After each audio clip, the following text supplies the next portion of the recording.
Hello అండి, అందరు బాగున్నారా? నేను ఈరోజైతే చికెన్ బిర్యానీ దమ్ బిర్యానీ చేస్తున్నా. చూడండి, కొలతలతో సహా చెప్తాను. నేను 1 కేజీ వరకు చేస్తున్నా. ముందైతే చికెన్ని శుభ్రంగా కడుక్కోవాలి. ఏ బౌల్లో అయితే మనం బిర్యానీ చేయాలనుకుంటున్నామో అందులో వేసుకోవాలి. ముందుగా పసుపు, whole garam masala 1/2 teaspoon వేసుకోవాలి.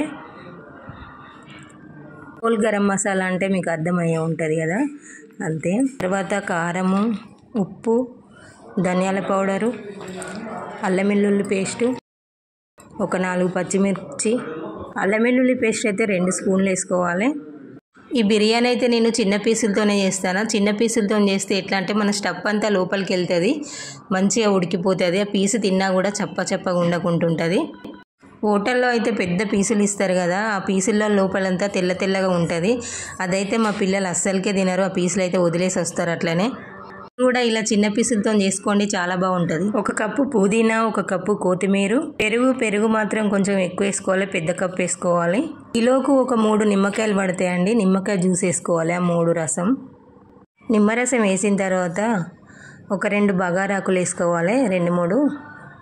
తర్వాత ఆనియన్స్ అన్నీ ఒక పక్క వేగుతున్నాయండి. ఆ వేగిన ఆనియన్స్ కూడా ఇందులోనే వేసుకోవాలి, బ్రౌన్ ఆనియన్స్. తర్వాత హోల్ మసాలా ఆకు ఉందండి మా దగ్గర చెట్టు, ఆ ఆకులు వేసుకోవాలి. బాగా టేస్టీగా వస్తుంది. ఆకులతోనైతే చాలా టేస్ట్ ఉంటుందండి. బగారన్నం వేసినా కూడా, ఇది వేసినా కూడా. మా అక్క వాళ్ళ ఇంటికాడ చెట్లు ఉన్నాయి, కొన్ని ఆకులు తీసుకొచ్చినాం మేము. ఆకులు వేస్తే మాత్రం టేస్టే వేరే లెవెల్ వస్తుందండి. అన్ని మసాలాలు చికెన్కు మంచిగా కలిసేదాకా కలిపి పక్కన పెట్టాలి, ఒక 1 అవర్ దాకా. బాస్మతి రైస్ కూడా ఒక 1 అవర్ నానబెట్టి ఉంచుకోవాలి.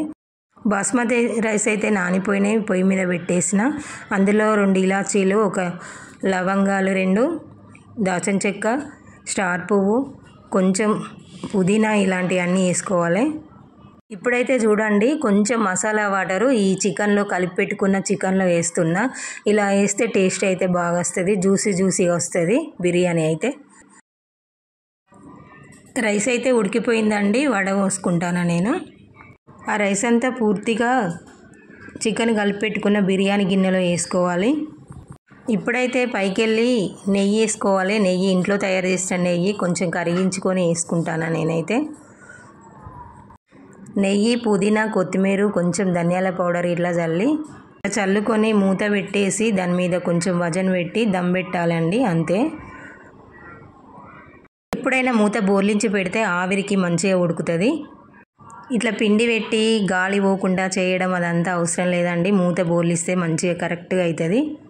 దాని మీద కొంచెం వజన్ పెట్టుకోవాలి. ఇలా వజన్ పెట్టి ఒక 10 నిమిషాలు గ్యాస్ అయితే ఫుల్గా వెలిగించాలి.